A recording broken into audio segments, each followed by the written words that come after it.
I'm Danielle Morgan, 32 years old, living in the northern suburbs of Denver, Colorado. For nearly a decade, I've dedicated my entire youth to our family's construction company, Morgan & Co. Construction. In my mind, there was never a plan B. Only one path: to become the rightful successor to the legacy my father built from nothing. Since I was a child, I grew up around the roar of drills and the scent of plaster lingering on my father's shirts. By the time I was 8, I could tell the difference between a technical blueprint and a three-dimensional rendering. At 12, I spent my entire summer answering phones at the front desk and organizing files in the accounting room. Every time a client complimented my manners, my father, Franklin Morgan, would proudly pat my shoulder and laugh. "This girl's got the business sense, just like someone I know." He never said many sweet things, but the way he looked at me always felt like a promise. One day, this will all be yours. That promise took root in my heart and became the fuel for everything. While my friends dreamed of becoming pilots or fashion designers, I had one dream: to turn Morgan & Co. into the leading civil construction firm in Colorado. I turned down 3 job offers from top infrastructure design firms in Seattle, Houston, and Atlanta. Graduating with honors in construction management, I came back to Denver and walked into my father's office on the Monday right after commencement. No career honeymoon, no time to breathe. I dove headfirst into the rhythm of the company like I was born to sit in that project coordinator's chair. I was the one turning on the office lights every snowy winter morning, and the last to leave during every contract push. During peak seasons, I slept on the office couch, used a notebook as a pillow. I remembered every major client's name, their anniversaries, their pets, even their preferred kitchen flooring. I was the one who revamped our entire record system, moved our data from paper to digital platforms. I recommended project tracking software that cut down execution delays by nearly 40%. Revenue nearly doubled in 4 years thanks to those changes. My name wasn't on the company signage, but nearly everything inside carried my fingerprints. As for my personal life, let's just say it barely existed. The 2 most serious relationships I've ever had ended for the same reason. You love your job more than you love me. Maybe they were right, but I still believe I was doing the right thing. I wasn't working for accolades. I was working for the future of Morgan & Co. and for the belief that one day this company would rightfully be mine. My apartment was only a place to shower and change clothes. Old friends stopped inviting me out because I always said, "I'm finalizing an estimate." I missed my best friend's wedding because I had to negotiate a contract worth nearly $1 million with a resort developer. But I had no regrets. I believed every sacrifice today was a brick laid toward the position I deserved tomorrow. No one forced me to do it. No one needed to push me to stay in the office until almost midnight or skip Thanksgiving to inspect site progress. I chose that path, freely, consciously, because I believed I was the chosen successor. Because my father, with his eyes, his words, and years of quiet confidence, had planted that belief in me. I truly thought that if I just kept working hard, one day he would hand me the key to the heart of the company. But I forgot one crucial thing. In my family, trust is never guaranteed. I still remember the day my sister came back. It was a cloudy Tuesday afternoon in April last year. I had just wrapped up a quarterly budget presentation with the finance board when my phone rang. It was Mom. She never called during work hours, so I picked up, concerned. "Danielle, your sister's home. Can you come for dinner tonight? The whole family should be together for once." I froze.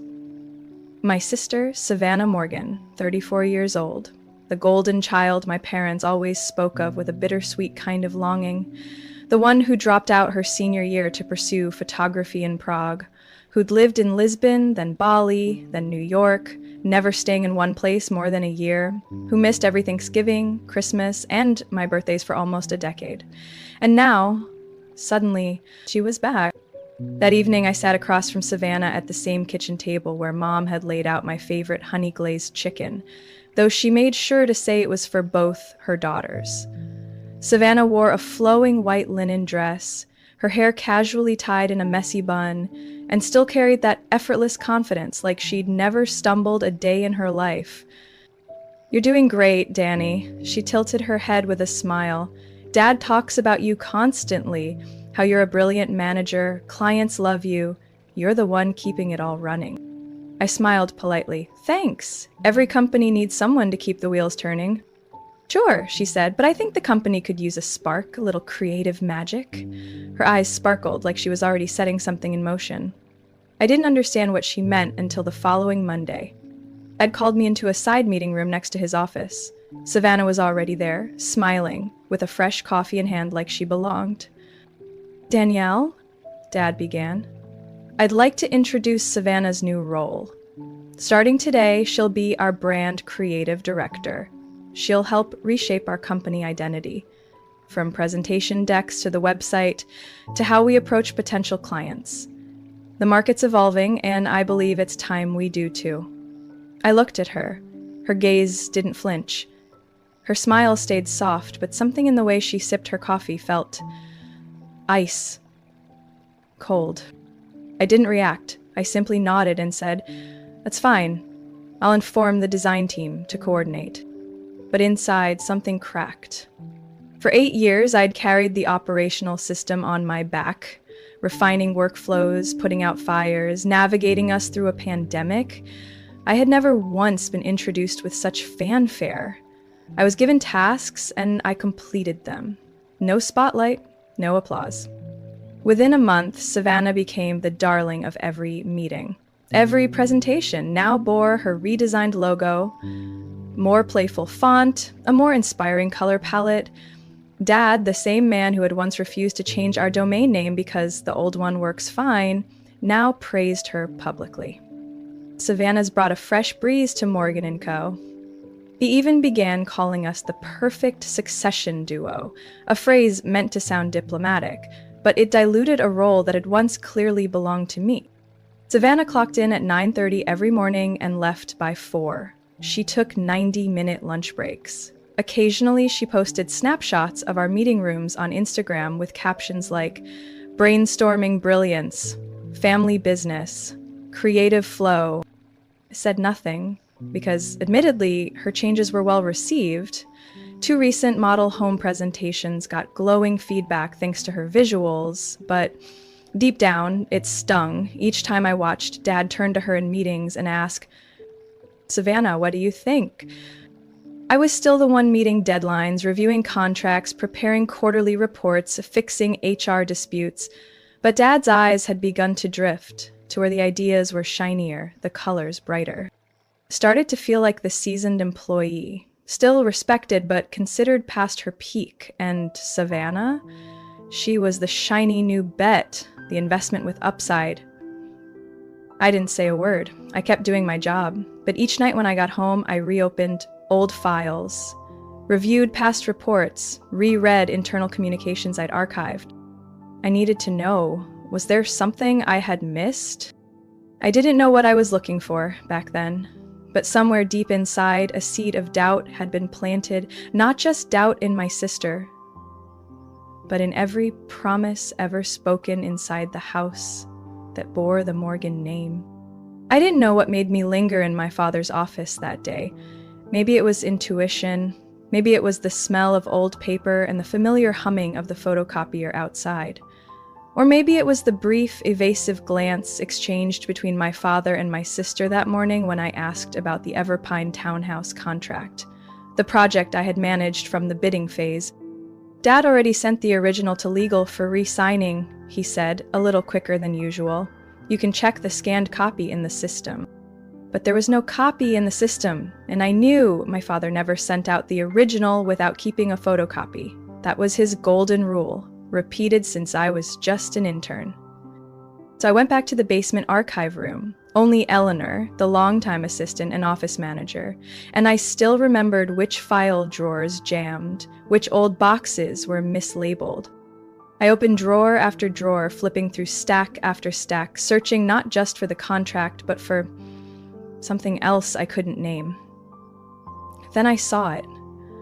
A black-bound document with no clear label. tucked between a 2009 land transfer file and a 2013 bank loan agreement. Curious, I pulled it out. The front read, "Share transfer, Morgan & Co., construction, April 17th, only 4 months ago."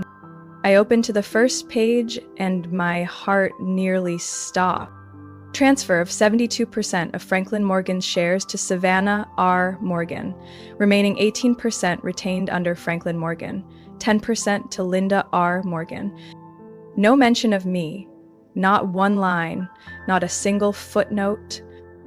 I read it again, then again. My brain screamed, "This can't be right. It must be a draft, a mistake." But it wasn't. Everything was legally binding. Notarized, stamped, dated. No mention of temporary, proxy, or provisional. My hands went cold. The room seemed to shrink. The air thickened. I had to grip the shelving to stay on my feet. It took me a minute to stand upright again. A light knock sounded behind me. "Eleanor." "Danielle, what are you looking for?" I turned. My eyes met hers, a flicker of hesitation, then something that looked almost like guilt. "You knew about this, didn't you?" My voice was hoarse, my hand still gripping the document. "How long?" She didn't answer right away, just sighed and stepped inside, quietly closing the door. "Your father planned to tell you after things settled down. He thought you'd understand." "Understand what?" I nearly shouted. "Understand why he quietly gave away the entire company to my sister, the one who hasn't even been back a year, who's never spent a single hour on site?" Eleanor looked at me, eyes full of sorrow. "Danielle, this isn't your fault. And it's not entirely Savannah's either. Your father believes the company needs a fresh direction, and he thinks you're too stuck in the old ways." "Stuck?" I let out a bitter laugh. "I call it keeping the company alive through a recession, a pandemic, and a dozen financial blunders he caused." She stayed silent. I brushed past her, the document in my hand, storming up the stairs so fast I nearly tripped. I don't even remember how I drove home, but when I pulled into the garage, I was still clutching the folder. Cold sweat trickled down my neck, my palms soaked. I collapsed into the armchair in my living room, phone turned off. Outside, night was falling, the city lit up, and I sat there, alone, with a pain that burned quietly inside me. I remembered every time my father had said, "This future is yours, Danny." I had believed him with all my youth and everything I gave up. In return, I got betrayal, notarized and signed. I held the document, tempted to rip it apart, but I stopped. No, this evidence had to stay intact. A thought surfaced, at first just a vague outline, then sharper, solid. If the company was no longer mine, then they no longer had the right to assume I'd keep it running. If they chose Savannah, then Savannah could carry the weight. I stood up, turned on the lights, and opened my laptop. Not to work, but to begin planning my exit. I didn't sleep that entire night. Every line in the share transfer agreement felt like a slow blade cutting through my memory. 4 months. They had kept this from me for 4 whole months. Every meeting, every lunch, every compliment tossed Savannah's way happened while they already knew, and yet pretended nothing had changed. And me? I still showed up at the office every day at 7 a.m., tackling the backlog of files left by the so-called creative director, thinking I was still walking the path of succession. They let me believe that. They let me serve a dream that had already been stolen from my hands. The next morning, I woke up to a strange emptiness. No laptop, no emails. I put on a black-collared shirt and jeans, something I'd never wear to the office because it wasn't professional. But today, I wasn't going in to impress anyone. I texted Mom, "I'll come home for dinner tonight. Everyone will be there." She replied in under 5 minutes, adding a smiley face. "Perfect. Dad and Savannah will be there too. I'll make your favorite beef stew." Perfect. I arrived at exactly 6 p.m. The red brick house with the white porch where I'd grown up was still the same, but today it felt like it wore a colder coat of paint. I didn't knock. I didn't need permission to enter the home I once thought was my last safe place. Mom was wearing her apron. The smell of cardamom from the stew filled the air. Dad sat at the dining table, reading the newspaper with soft, classical music playing from the kitchen speaker. Savannah was setting the silverware. White shirt, hair in a neat bun like she'd just walked off a brand campaign shoot. "Danielle!" Mom beamed, arms open to hug me. I let her. I didn't hug back. "Want a glass of wine?" Savannah asked, holding up a freshly opened bottle of red. "No need. I want to be clear-headed tonight," I said, voice sharp as a razor. All three of them froze. Dad looked up, eyebrows furrowed. I pulled out a chair at the head of the table, placed a black document folder squarely on the wooden surface, then opened it, said nothing, let them read. Savannah glanced at the first line and froze. Mom raised a hand to her mouth. Dad, who rarely showed emotion, went completely still. "I found it in the archive," I said, voice calm and cold. "Strange. A decision this huge, and no one thought I should be told." "Danielle," Mom stammered, "your dad planned to tell you when the time was right?" "The right time?" I let out a bitter laugh. "So, the past 4 months weren't right enough? Or were you waiting until I was officially pushed out before calling it the perfect moment?" Dad put the paper down. "You're being too emotional." I slammed the folder shut. "Don't talk to me about emotion when you're the one who signed me away." Savannah spoke, her voice softer than usual. "It's not what you think. You still have a valuable role." "Valuable?" I cut her off. "I'm the one who pulled the company through last year's financial crisis. I renegotiated labor contracts, optimized operating costs, and turned the Hillside project from a loss to profit in 3 weeks. But the one-handed executive control is the girl who returned less than a year ago and once called time off forms freedom with conditions." Silence. Only the bubbling stew in the pot made a sound. "Danielle," Dad said, voice stern, "Savannah brings a fresh perspective, creativity. You're too rigid, too fixed." "I see. So 10 years of commitment is rigid. System thinking is fixed. But grainy black and white photos of keychains and ceiling lamps, that's the vision of the future?" Savannah lowered her head, for once, without a reply. I stood, my voice lowered but crystal clear. "I'll ask one question. Would any of you have ever told me the truth if I hadn't stumbled across that file?" Silence. "Thanks. That's all I needed to know." I picked up the folder, locking eyes with each of them. "This isn't a threat, it's an announcement. Starting tomorrow, I'm no longer working for Morgan & Co." "You can't," Mom gasped. "You're the heart of the company." "No." I looked straight at my father. "I was just a spare gear, and now I'm removing myself from the machine." Then I turned, walking away from the house where everything once began. I thought I had completely cut ties after that night, but life doesn't work like a movie ending when the character walks out the door.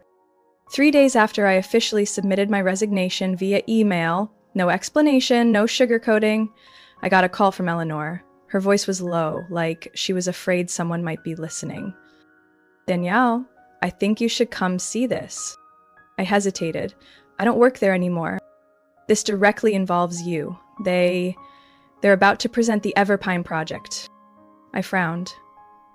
Everpine was the concept I had developed over 2 years, presented to my father back in February.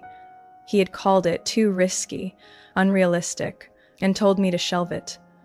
But I had never deleted it from the system.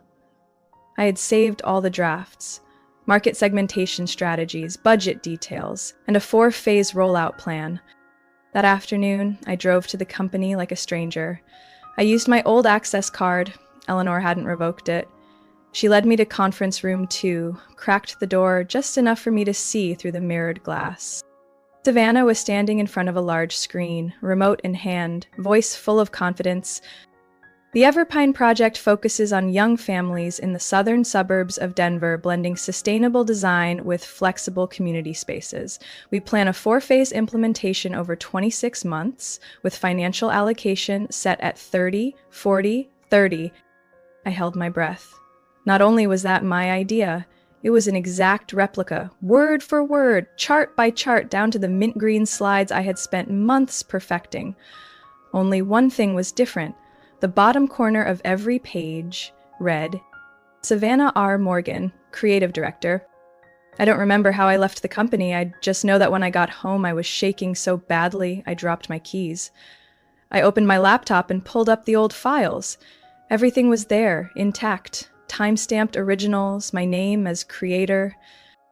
There was no doubt my work had been stolen and rebranded under someone else's name. That night, I called my father directly. I need to meet with you, not at home, not at the office. Danielle, if you're calling tomorrow, 6 p.m., Darrow's Cafe on 5th Street, you should come. Otherwise, I'll be sending all of this to Everpine's partners and their legal department. Your choice. At 6:05 the next day, my father walked into the cafe, visibly tense. He had never been summoned like this in his life. I pointed to the chair across from me. No greetings. I opened my laptop. The screen split in two. On the left, the original presentation file I had saved 3 months ago. On the right, the version Savannah had used yesterday. What do you want, Danielle? I want to know who gave Savannah permission to copy my work and present it as hers. He said nothing. And another thing, I continued. If you're going to say this was a joint creative effort or a coincidence, I'll print out every internal email from my old account, every draft I sent, every rejection I got, and bring it to the investors' table. He sighed, lips pressed tight. Savannah, only expanded on what you left behind. No. She copied everything. I leaned in. And you knew it. Danielle, this was a strategic decision. You're great at execution.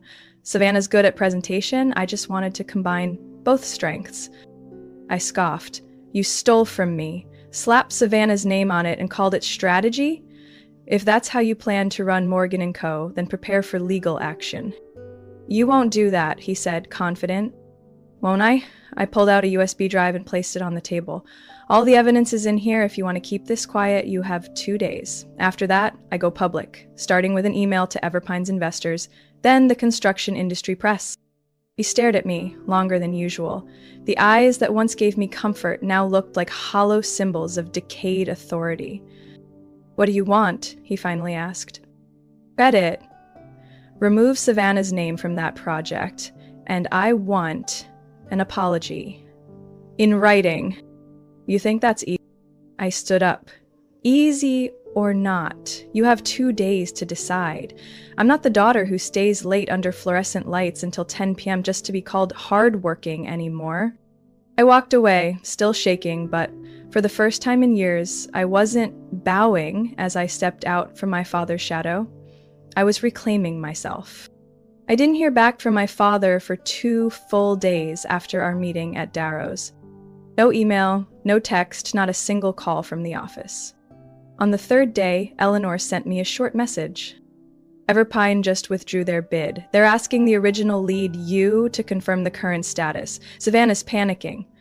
Mr. Franklin hasn't shown up at the office this morning. I sat in my apartment, phone in hand, screen glowing with nothing but silence. For the first time in 10 years, I was legally disconnected from the company. But professionally, I knew I was the backbone of Morgan & Co. Without me, the system wouldn't last a month. Everpine wasn't just any name. It was a $9 million project with potential expansion across 3 states if the first phase succeeded. I was the one who negotiated directly, who built trust with the investor, Ms. Eleanor Wynne, over nearly 2 years. And now, when she called my personal phone at 9:18 a.m. on Wednesday, I knew she wasn't calling for a chat. Danielle, her voice was steady but colder than usual. I need to know clearly, are you still involved in overseeing the Everpine project?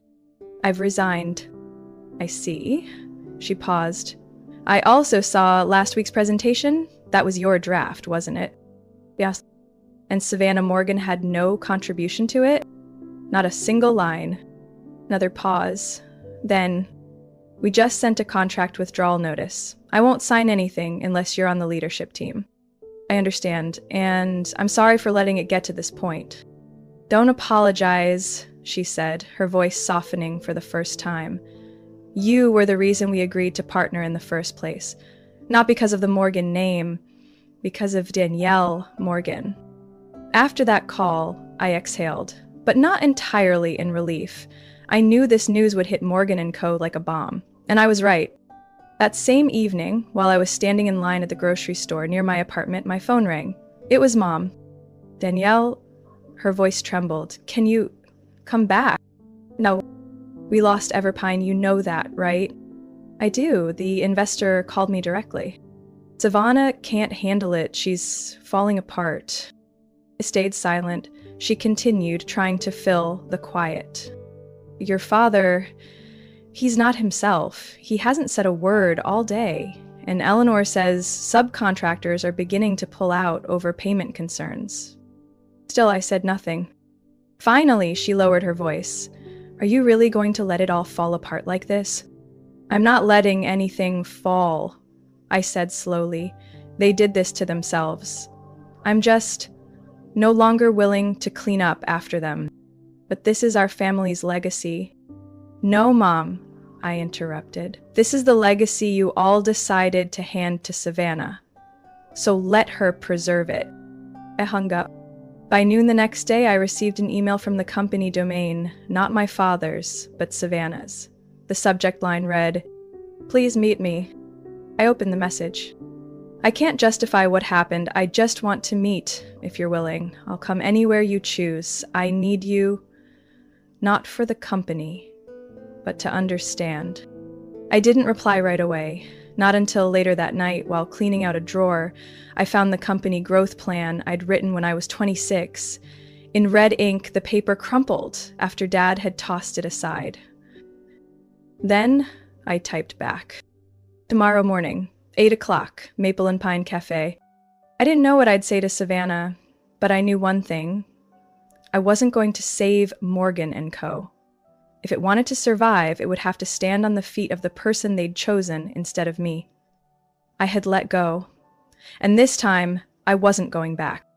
I arrived at Maple and Pine right at 8 a.m. The Denver air still held a trace of morning mist, and the small bell above the door chimed as I pushed it open. The space smelled of fresh roasted coffee and newly baked waffles.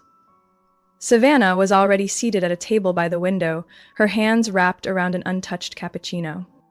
She stood when she saw me, but I gave only a slight nod and took a seat. No need for pleasantries. "Thanks for coming," she began. I said nothing, placing my phone on the table, screen side down. "You don't have to say anything," Savannah rushed to speak, as if afraid I'd get up and leave. "I just wanted to admit I was wrong." And I raised an eyebrow, not hiding my skepticism. The Everpine proposal wasn't mine, I know that, and I shouldn't have allowed my name to be attached. I followed Dad's instructions, and I was too weak to push back, but now things are falling apart, and I get why. Still silent, I waited for the real reason she'd asked me here. Savannah swallowed hard.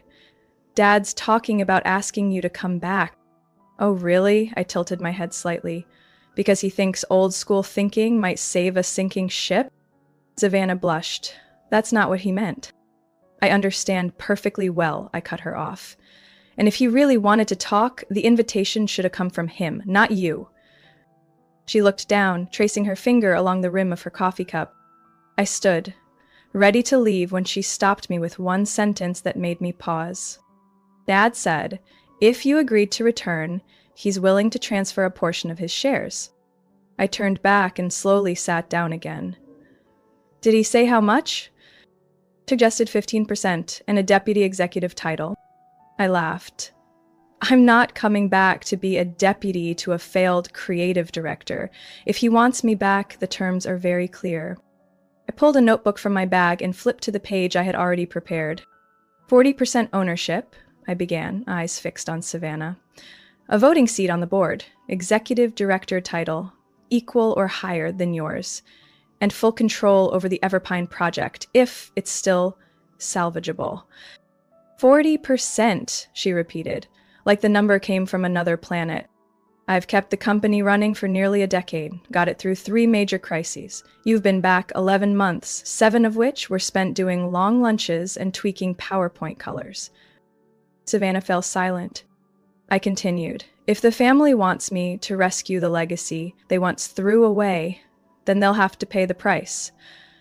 I'm not doing charity anymore. She nodded slowly, then pulled out her phone. I'll relay this to Dad. 2 hours later, I got a call from an unknown number. I picked up. My father's voice came through, dry but controlled. Danielle, we need to talk. There's nothing to talk about without lawyers and a signed agreement, I said firmly. You're pushing this too far. No, Dad, I'm just playing by the rules. A moment of silence. Then he sighed. All right, tomorrow, 10 a.m., Harold's office. We'll talk like people at a negotiation table. I hung up, my hand gripping the phone, not out of fear, but because for the first time, I was in control. The next morning, I walked into Harold's office in a smoke gray suit, hair neatly tied back, carrying a file prepared down to the last detail. Project contribution reports, revenue growth analysis, letters of endorsement from 3 major clients, all proving one thing. I wasn't an employee. I was the backbone. My father was already seated with Harold and my mother beside him. Savannah wasn't there. Better that way. Danielle, Harold began, we've reviewed your terms. I didn't blink. Your father has agreed in principle. I nodded. I want a signed agreement today. Otherwise, I have a meeting with West Haven Group at 2 p.m. My father looked at me for the first time since I entered. You're not joking. I never have, I replied. And if you still don't understand that, then there's no point continuing. He reached out his hand. Start over? I looked at the hand, once familiar, now foreign. Still, I shook it. A handshake between partners, not father and daughter. The deal was signed after 1 hour of negotiation. I received 40% equity, taken directly from his share, a voting board seat. Savannah retained 35%. My mother kept the remaining 25%, no longer involved in management. I walked out of Harold's office with the paperwork in hand and my head held high. I didn't reclaim an old position. I had just established a brand new order. 2 weeks after the signing at Harold's law office, I officially returned to Morgan & Co., but not as a silent shadow anymore. This time, my name was engraved on the brass plaque. Chief Operating Officer, Danielle Morgan, co-owner, 40% stake. For the first time in over a decade, I walked into the office without that tight knot of anxiety in my chest. I no longer had to strain to prove my worth, because now it was inked, signed, and legally recognized. We had to rebuild the company almost from scratch. Savannah, still holding the title of creative director, was now limited strictly to her actual expertise, branding, market communications, and customer experience. She no longer had a say in financial planning, project operations, or strategic decision-making. I oversaw the core, resource management, investment planning, construction procedures, contractor relations, and most crucially, rebuilding client trust after the Everpine fallout. The first thing I did, reset the company culture. I ended the unpaid late-night work grind, instituted a clear workweek policy, 45 hours, no more, exceptions only with prior approval. People weren't tools anymore. They were builders like me. I restructured executive meetings, short, transparent, effective. No more 3-hour lectures from my father repeating how real-world experience trumps everything. From now on, data drove decisions. Gut feelings? Reserved for marketing, not operations. Savannah struggled at first. She wasn't used to boundaries or systems, but instead of clashing, I coached. Every week, we met for a coffee and context session where I walked her through what she didn't know. from budget analysis to reading a technical construction report to evaluating risk in a build contract. Once, she snapped, "Why does everything have to be so complicated?" I smiled. Complication is what kept this company alive through 2 recessions. Gradually, she shifted, she took notes, asked better questions. Most importantly, she knew when to pause and listen. A month later, I received an email from Eleanor Wynn, Everpine's principal investor. "We're open to renegotiating, on the condition that the project is led solely by Danielle Morgan." I printed that email and pinned it to the internal bulletin board. The whole department went silent for a few seconds, then the applause. Not for individual glory, but because we were back in the race together. My father? He stepped back into an advisory role. No direct control. He now came in just 3 days a week, mostly reading reports in his office, occasionally giving input. Once, he walked into a meeting and looked lost among all the metrics and terminology. He knew his era had passed. I didn't exile him. I just defined clear boundaries. He could be my father, but my old boss? No more. 3 months later, Morgan & Co. re-signed Everpine with expanded scope and an added value of nearly $2 million. 4 former clients returned. 2 new investors pitched partnership offers. I sat in my new office, not my father's, but one I designed myself. Natural lighting, a dark wood desk, a tidy bookshelf, and a corner beanbag where I could read documents without tensing my shoulders. On the wall, I framed the very first sketch I ever made for Everpine, still stained with coffee at the bottom corner. Next to it, a small note from Eleanor. "Your consistency is what kept everything standing." I look at that frame every day as a reminder. Not everyone sees your worth from the start. But if you stay firm, eventually, you'll be the one holding the wheel. I'm no longer the forgotten daughter in someone else's spotlight. I'm Danielle Morgan, the one who didn't wait to be given power, but claimed it herself. Danielle's story is a powerful reminder that no one can take your worth unless you allow it. In real life, many quietly give their all, enduring dismissal from family or workplace, but that doesn't mean they're invisible. When you stand up, set terms, and reclaim what's rightfully yours, you don't just save yourself, you redefine fairness. True power doesn't come from a title, but from the courage to say enough. What do you think about Danielle's decision? Would you do the same in her shoes? Share your thoughts in the comments, and don't forget to follow the channel for more emotional family stories and powerful life lessons.